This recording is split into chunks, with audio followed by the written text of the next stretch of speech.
Welcome back, everybody. It is another episode of Important Work. I'm your host, Chris Angel, here with my guest and friend today, Sean Moudry. What's up, man? I'm not much, man. It's good to see you. It is great to see you. You're in Colorado, yes? Still in Colorado, yeah. I want to say about the time I had you do push-ups on the Continental Divide. You want to talk about that?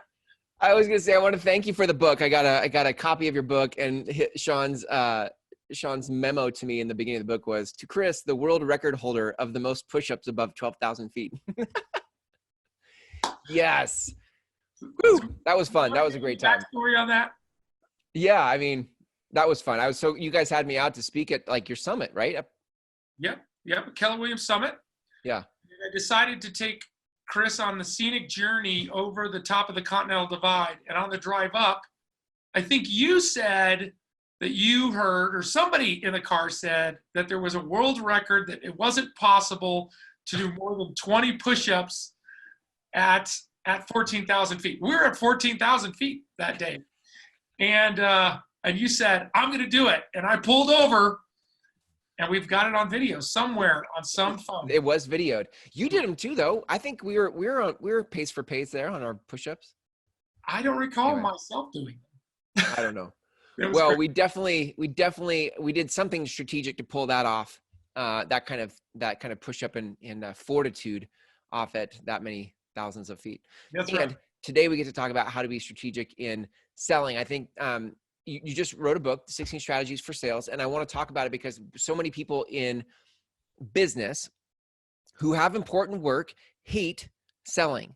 And I think it's because selling has been sort of taught in a one-size-fits-all thing. And what I love about your book is it starts to explore that you have your own unique style, and there could be a selling way or strategy that would fit your style. So that's right. Talk me through it, man. Like, how did you come up with this idea? Like, we just start somewhere.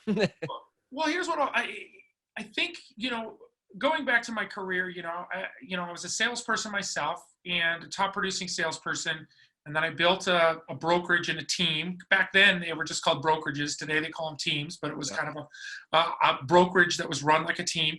And I was running into a lot of challenges with leading people, recruiting people, really creating connection and influence with people. And that's what really sent me on this self-exploration into really a deeper understanding of human behavior, what motivates people, what drives people. So I did the typical things, I attended the Tony Robbins events. I read all the books, Think and Grow Rich, all this stuff. And as you know, I became a coach, and I was a bold coach for Keller Williams, and bold for Keller Williams was kind of followed that same traditional path of salespeople should call, right? You need to prospect and call. And, it was when I was a bold coach and I was teaching people prospecting that I realized an incongruency inside my heart. And what it was is, as a top producing agent, I never made cold calls. Never did. And I started having conversations with some other top producers that were friends of mine. And I said, hey, honestly, have you ever made cold calls? And they said, no.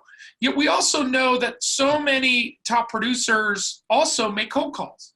So I started thinking, okay, there's an incongruency here. And I kind of started feeling like a little bit of a hypocrite. And so digging deeper into different sales strategies, and different mindsets, I started discovering things like the DISC profile, right? The DISC, right? The D is that high dominant behavior. That high I is the person who, likes attention and doesn't like rejection. And the S is that supporter, maybe they're more nurturing and caring. And the C is conscientious and there might be a little more risk averse. And so I started looking at that and I thought, oh, well, this is the key, right? The high Ds, they like telemarketing and they like, being, they don't mind rejection and they'll go after things. And the high I's, they're the socialites. They're the ones that want to go to parties and hang out and network. And this S's, they're the ones that are going to, maybe they're going to host the parties, or they're going to be the one that is going to bring gifts and those kind of things. And the C's, they're going to kill everybody with their knowledge and their information. And they're going to attract people in relation to that. And I found out that wasn't true. It just didn't line up, because you've worked with a lot of people, Chris, right? I mean, how many times have you've taken somebody who might be a high D personality and you say, hey, what you should do is you should try calling FSBOs or expireds. And they say, no chance. Not going to do it. Yeah. Right? Yeah. Or you meet somebody who's an S and they have no problem making cold calls, right? Like I coach Right. a girl, she's an SC, and she does about 50 transactions a year, and I would say a third of them come from expired and Wow. for sale by owners, and she's Wow. an SC. So I noticed once again there was a disconnect from the coaching Yeah. and from reality, right? And so I wanted to dig deeper into that, and in my path I discovered the Myers-Briggs, right? Are you familiar with the Myers-Briggs? You know a lot. Yeah. We've had this conversation. Yeah. ENFP, man. ENFP right here. ENFP. Yeah, so the Myers-Briggs was developed right in the 1940s. It was based off of a book written by a psychologist, Dr. Carl Jung. And Carl Jung wrote a book called Personality Profiles. And in his book, he basically said, like, look, we're no different than ants and bees. We're a colony-based animal, which means we can't survive without each other, right?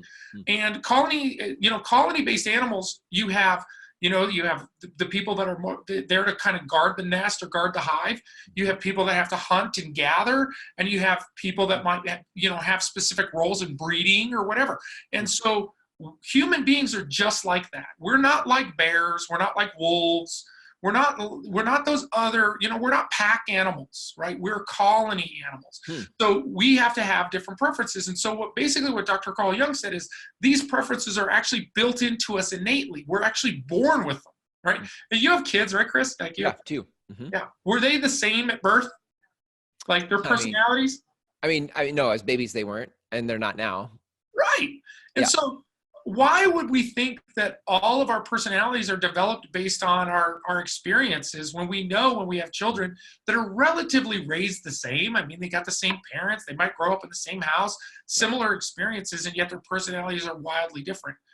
So that was what Dr. Carl Jung pointed out. And in the 1940s, they developed the Myers-Briggs assessment, which identifies the personality profiles of the personality profiles that Dr. Jung had.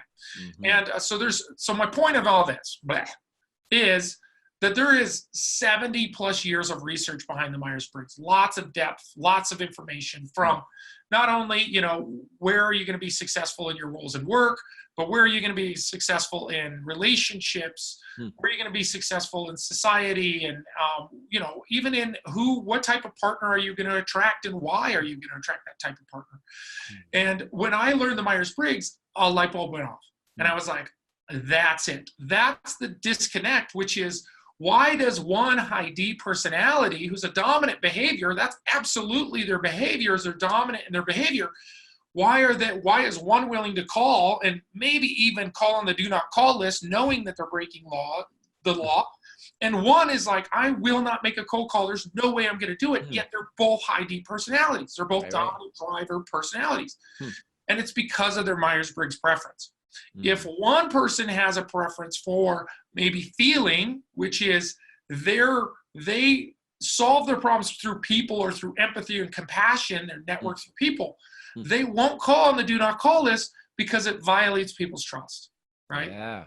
Where the other one, they might be a logical thinker. They solve their problems through logic.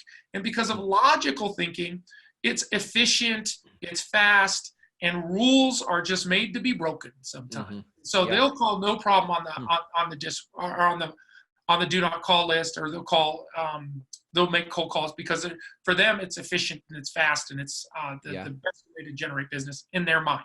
Okay. Yeah, So I love that example. led me down this path to then say, okay, if I can start separating these into categories that are the best direction, and that's all it is. This isn't a one size fits all, or even this is the one way you need to do this. This isn't to pigeonhole people. This is to give you a guidepost, a direction to go that's going to just be a little bit more in alignment with your personality. So to make sales a little bit more palatable, right? Right. Yeah. A little bit more palatable. So that's what led me down the path. Wow. That's nice. You're very succinct. I really, you definitely gave us the whole world of it in a very short soundbite.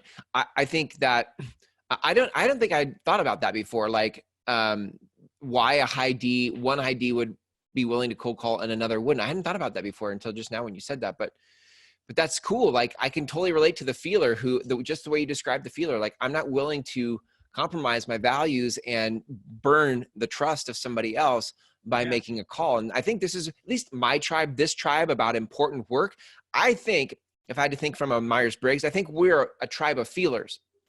Like as much as we're colony animal or whatever, my tribe, my faction, right, in the colony are feelers. And so that, I think that's a really good point that you bring up. Like, this is why we struggle with selling. Well, you know what's really interesting, Chris, and this is why I think what's interesting about your and my relationship and what I think I attracted to you so quickly. Like when I met you, I was like, wow, I really want to know this guy. Like if you lived in Colorado, I mean, you and I'd be hanging out every day. I know it. Like we'd be hanging out. And I mean, I literally felt kinship with you, the moment I met. But it's not because we're similar. It's actually because we're different. Because you have qualities that I admire that I wish I had within myself. And you have qualities that I have too that I also admire, right? I do like the qualities of you that, honesty, ethics, those kind of things that you and I embrace. But there's very difference. And if you remember, when I was building my real estate brokerage, do you remember I called you? Because I needed a program for you to build, because honestly, I couldn't even conceptually figure out how to build it because it's not within my personality profile. So even though I'm a coach with a lot of experience, I couldn't build the program because it's outside of my awareness and my understanding. Do you remember that? Yeah, totally. Yeah. Right? Yeah. Because you built a program on fast forward farming, which was how to develop relationships within a geographical area. Well, if you think about that on the Myers-Briggs, that is an absolute feeler, and S, the concrete traditional path with the feeler, the SF combination, which is exactly opposite of my preference. Literally, you're teaching it and I'm thinking, I've never even thought of that. Like that is so new to me. Yeah, interesting. Right? Yeah. And I couldn't have there's no way I would have been able to come up with that concept on my own. It's just never, it's not even in my awareness. There's some personalities that, so I started gravitating towards the disc because I felt like my people are people oriented, not task oriented, right? Like, we're not compliant and correct enough or analytical enough to understand algorithms and SEO and all the patience it takes, the slow paced patience it takes to figure out a tech platform. And we're also not drivers where we're just going to steamroll whatever it takes to get what we want, kind of a thing, like win at all costs and like, whatever. We're conscientious and empathetic. And I equated that with people orientation. I can see in this conversation, there's actually probably a lot more nuance to that if I were to look at it through the lens of the Myers-Briggs. Yeah. That'd be fun to do. Let's run through that really quick because I think that'll be fun to kind of understand how the Myers-Briggs differentiates. So the Myers-Briggs basically has two polarities, and there's four different things that they have two polarities on. One is extroversion versus introversion, but it's not extroversion and introversion the way that it's taught on the DISC profile, okay? Extroversion and introversion is when you're engaging in a group, are you going to be somebody who's going to kind of engage the whole room and move around the room, or are you going to gravitate to one conversation and set it aside, okay? And pull that conversation aside. It has nothing to do with necessarily gaining energy or feeling energy from, being around a lot of people. I was at an association event, a realtor association event, the day before yesterday, and I'm an extrovert, right? I am an extrovert, no doubt about it. I was exhausted at the end of the day. And I was there with an introverted friend of mine, a very good friend of mine. And he said, I thought extroverts got energy from being around people. And I said, no, it exhausts me. So Myers-Briggs actually teaches this. We all have an extrovert and an introvert preference. We all have each. And so for me, my extroverted preference is big picture. I like to talk about the possibilities, right? That's what makes me a coach, right? Let's talk about what's possible in your world. And that comes from the next level that I'll explain to you. And then my introverted preference is logic and thinking.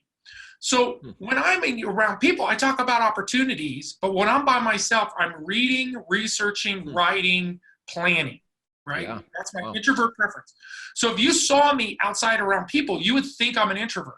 I can sit at home for days by myself, right? Just days planning and writing, thinking, and that's my introverted preference. So we all have introvert, extrovert.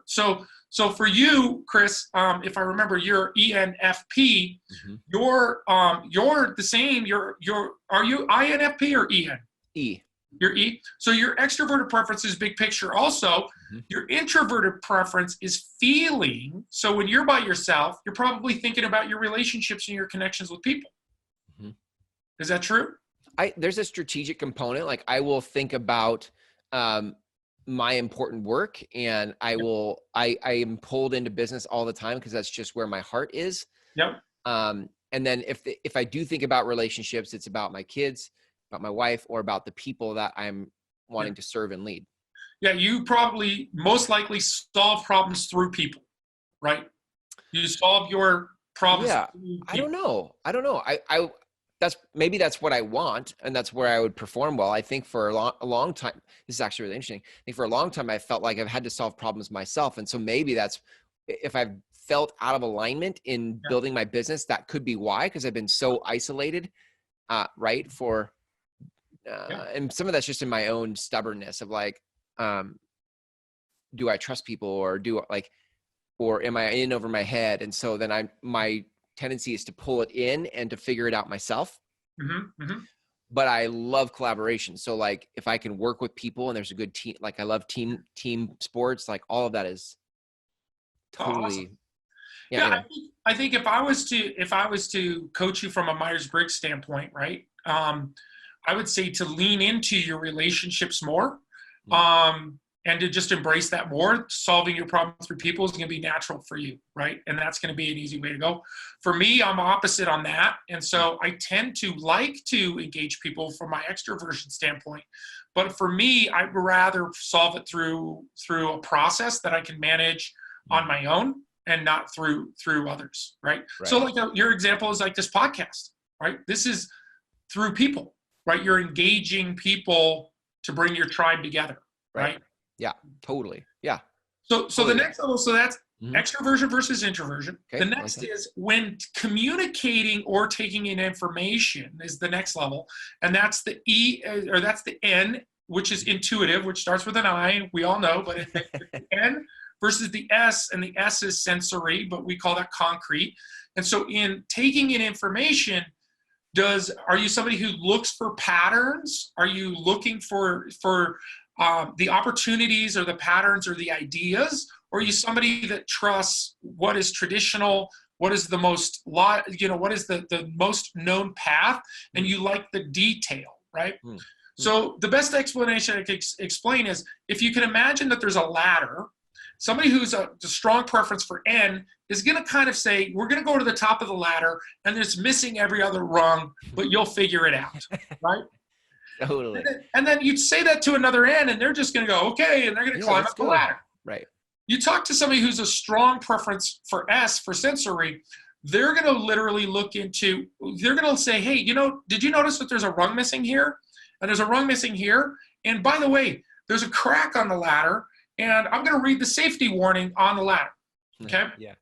Now, this is in building a business. Any of you that have a team or are working with other people, you can imagine this is an area of contention, because communication is everything in running a business and a team and in relationships. And so you, as the leader of the team, if you're an S personality and you're very detailed, and you're leading people that are kind of the N personality types, you're going to lose them if you go into detail. They're going to be drowned out. Right. If you're an N personality type, big picture, and you're communicating to an S, then you have to slow down and give them detail, right? So my wife, she's a high I on the disc profile. She's an I, right, all day long. But on the Myers-Briggs, she's an S. So she literally overthinks it, right? Like we joke around about it. I tell her that's her superpower, is overthinking things. It has helped me as a coach, though, learn that when I'm communicating to somebody with the preference for the S, just slow down and be patient with them and give them the detail, because without that detail, they can't move forward, okay? Now, my wife is not a C, though, on the disc profile. She's not a conscientious C. She's not risk averse. Right. She's detail oriented, though, okay? Yeah. So that's taking in information and communication. The next level down is in making decisions. Do you make decisions with logic first and then feeling, or do you go feeling first and then logic? It's not that you don't have the other. It's just what is your natural response, right? Right. So this is where you and I are different on the Myers-Briggs. Is I tend to solve problems through logic, right? And you tend to solve problems through empathy and compassion. You actually listed that as your value of your tribe. You said compassion and empathy. I think those things are great, and I am empathetic and I am compassionate, but I definitely don't solve my problems that way. Right. Yeah. In fact, a lot of people around me, I have to prepare them. I have to say, look, you're going to think I'm compassionate and I'm empathetic and everything, but I don't make my decisions that way. So it feels like we're all cruising along in the boat, and then Sean turned the boat and you flew out.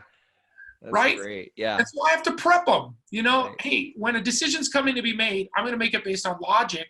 And it's my job to communicate to you when those decisions are being made early enough, so you're aware of them. So that's the next level, is how do you make decisions? And then the last one is in taking action. It's the J and the P. And this is extremely misunderstood because J is, they call it judging, and P, they call it perceiving. It's not perceptive and it's not judgmental, okay?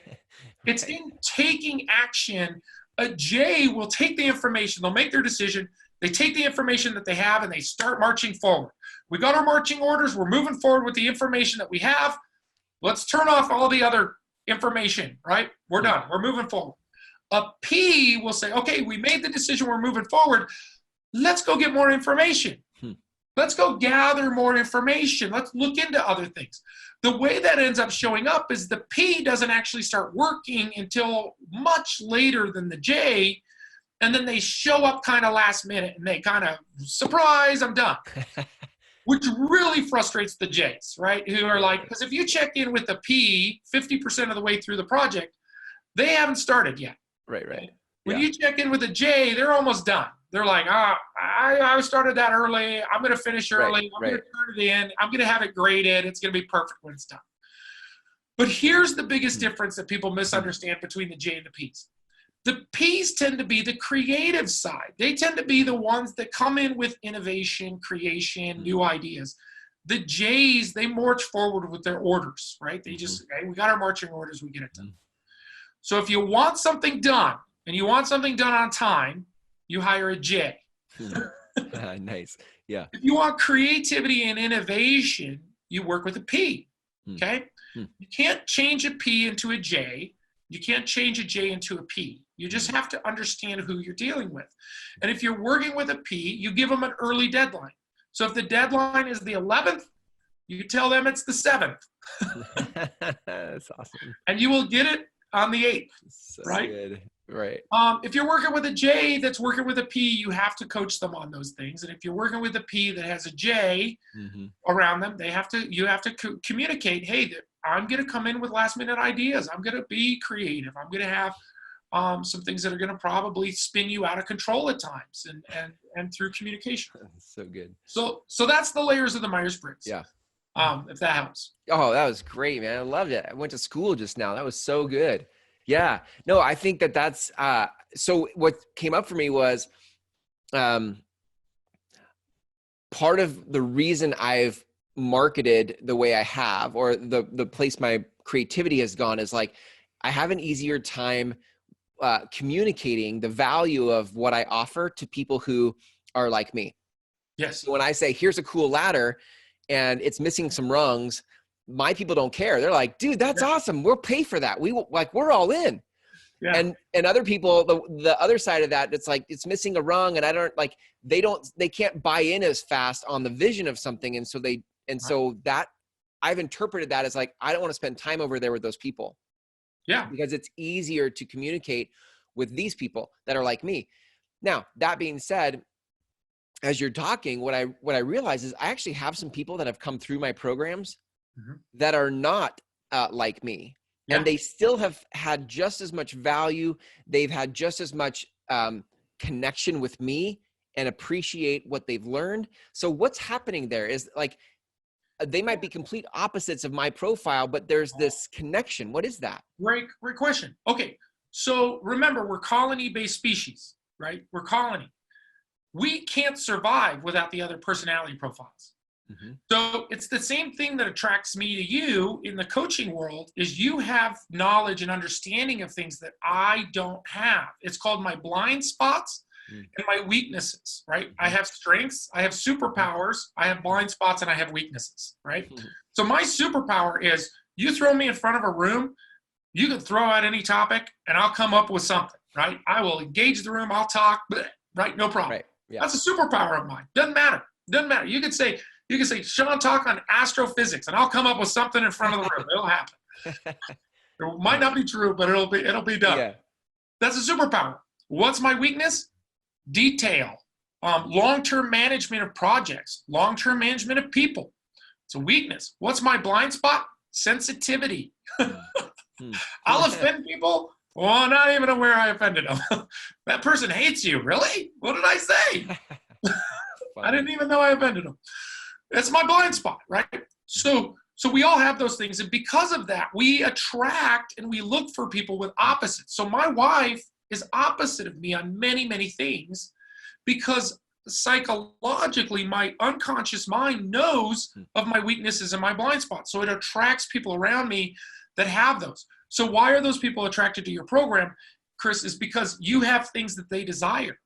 You have things that they need, that they admire about you, that they don't have or don't have the ability to get themselves or create or come up with. Now, what I would implore you to do is go back to those people, because I guarantee you, if you look at your program, those rungs that are missing, they've built them. Nice. They'll share them with you and make your program better. Yeah. Right? Yeah. And now your program becomes more encompassing. Because when I was writing training material for my brokerage, when I was writing all of my training material, I would give it to somebody who has a different personality preference than me, somebody like my wife, okay? And they would look at it and go, this doesn't make any sense. And I'd say, it's right there. And they go, well, how do I get from here to here? And I go, well, you do this. And they go, well, write that down. Nice. Why don't you put that in the material? Why don't you tell me? Well, you should know to do that. No, write it down. Yeah. And so by doing that and having it engaged and teaching it and then getting the feedback from your students, now you have all the layers in there and you bring it in. Now it's just much more robust, and it opens up your realm of who you can work with, right? Yeah, I like it. It's really good. Well, I think for those listening, like this is great. Like I said, I went to school today, but with you. But those of you listening, when you're in that space of trying to figure out why, like, what are the sticking points to your important work and getting it out? I think what I love about behavior, I've always loved this, is like when you understand yourself better, you open up your work, you get your work out there better. So Sean, this was such a great teaser for the book. How do people find the book? Where do they go to get the book? Well, before I do that, can I show them how to use the book? Yeah. Oh yeah. Because here's what you and I know. There's a lot of people that do not read books anymore. And I understand. I get it. We're all busy. I do a lot of audio books because I don't have time to sit and read a print book. I do not have this on Audible yet. I just figured out how to do that. Not how to do Audible, but how to get this type of formatted book on Audible. Yeah. Because this does not read like a regular book. Okay. So if you go to the book, it's on Amazon. You can get it on Amazon. You can search 16 Strategies. You can search my name, Sean Moudry, or you can go to 16strategies.com. It's available there. But as soon as you get the book and you open up the inside cover, right here is the link to the assessment. So they can go online, they can do the assessment. It's free to anybody. You can go to the website, do your assessment. And what the assessment is going to do is give you your 16 Strategies sales personality profile. It is not the Myers-Briggs, okay? I intentionally didn't make it the Myers-Briggs. This is my interpretation of sales personalities based on the Myers-Briggs. And I'm a Myers-Briggs certified practitioner. I validated well over 2,000 Myers-Briggs in my career. I'm very confident in my abilities with the Myers-Briggs and my understanding of the Myers-Briggs. So I interpret it into sales personalities. Okay, so everybody can go online for free right now, 16strategies.com, get their sales personality profile. Now, in the book, the first third of the book is why I wrote the book. Now, I put that in there because I want you to understand, I'm not coming from an ego place here. When you read the book, you're going to understand I had a lot of challenges in my career building my business. failing at building my business, rebuilding my business again, disrupting relationships, managing relationships, self-doubt, self-shame, all those things. And I communicate that in the book because what I want people to understand is I don't care how successful you are. Everybody is challenged with managing relationships, managing ourselves, managing our self-doubt. So I address that in the book in how it relates to your personality and your personality profile. Once you get your assessment, in the back of the book is all 16 sales personalities, as well as a strategy individualized for each personality profile. Now, again, this is not designed to pigeonhole you into a certain strategy. The idea is you have a pillar strategy. So let's say that your strategy comes back and it's having, maybe it's lunch and learns, okay? Maybe your strategy is lunch and learn. You love to teach. I love to teach. Lunch and learns are great for me. So let's say I'm doing other things. I'm doing pop buys, or I'm doing social media. I'm doing blogging. The goal is to drive everything back to one strategy that's your best strategy, right? So you're attracting people to your greatness. So even though people might never show up to my lunch and learn, I communicate it on my blog. I communicate it on my social media. I communicate it, come to my lunch and learn, come to my lunch and learn, okay? So it's my pillar strategy that draws it in. Now, everybody who gets the book will also get, it'll say in the bottom of your personality profile, it'll say, here's other strategies that might be similar to yours. And so you don't get one strategy, you actually get 4, because you get your pillar strategy as well as 4 others. Pick whatever strategy is the best for you. You can read all 16 if you want to. Pick 4 of the 16, I don't care. But you're gonna find that it's gonna relate mostly to your personality profile. Okay, now once you have that, you go back to page 72 in the book, which it says, okay, you've taken your strategy, you know what you're doing. Then it'll explain to you how to implement it and how to work with people with opposite strategies than you, because or personalities in you, because what happens is we all get frustrated dealing with other people, right? Yeah. Your employees. Maybe we have a client that just rubs us wrong. We're like, this client drives me crazy. We don't even know why. Maybe it's a relative or a family member. And the book will help you kind of unwind some of these ideas that, because what I say is, look, we're all frustrated because people aren't doing, believing, or acting the way we do the world, believe the world should be, or act the way it should be. And what I want you to know is it wasn't meant that we should. We aren't meant to see the world, do the world the same way, right? We're colony. If we all did everything the same way, we would all be out gathering and nobody would protect the hive, right? Nobody would protect the tribe. And if we all were protectors of the tribe, we would all be sitting around the tribe and nobody would hunt, nobody would innovate, nobody would go see what's over the next mountain to expand our culture. So we have to be wired the way we are, and yet here we shame everybody who doesn't see or think or see the world the way we do. Like, I'm looking at this politics right now, Chris, and I'm like, I get it. You know, I see their perspective, and I'm like, I can see where they're coming from. Right. It may not be in alignment with me, but I see where they're coming from.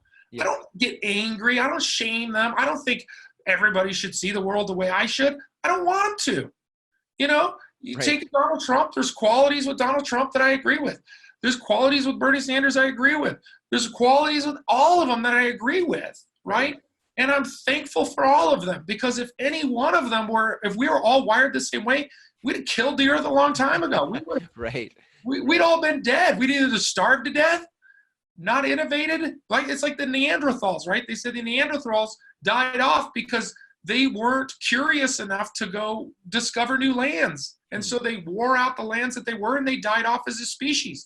Humans, right? Homo sapiens, we were curious. We're like, I wonder what's over that mountain. Thank God.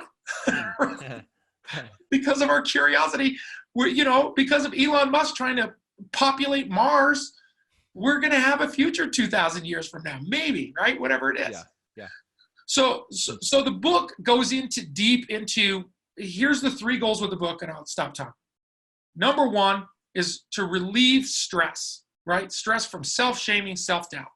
Number 2, make you more successful, because if you're in alignment with your sales strategy, guess what? You're going to fall into what I call the sales cycle, which is if you're happy doing what you're doing, you're going to do more of it. If you do more of it, you're going to take more chances.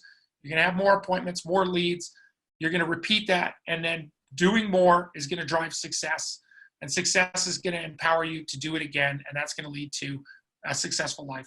So it's relieve stress, be more successful, and ultimately just be happier. That's the goal of the book. Nice. I love it. I totally get that. I totally get that when you start to align yourself to how you're wired, and interact with others in a way that is conducive to the relationship working, like all the stress and the goes down and the happiness goes up and we get more productive. Like that's perfect. Yeah, just what like do you want? we were just talking about with your tribe. Like, right. It's great to have your tribe, right? And in marketing, focus on your tribe because they're going to get it first. But you can't always just stay there. You have to kind of widen it out, right? Yeah. Especially if you think about important work, like ultimately important work affects the world. So when you are engaged in your important work, like ultimately you want that to spread, and that spreads like, because we're not all the same, you want that important work to be available, accessible for everybody. Good stuff, man. I love it. This was fun. We should do this again, and I can go to school again from all your wisdom and knowledge. Thanks, man, for being on the show. If people want to learn more about you and what you do, where can people go?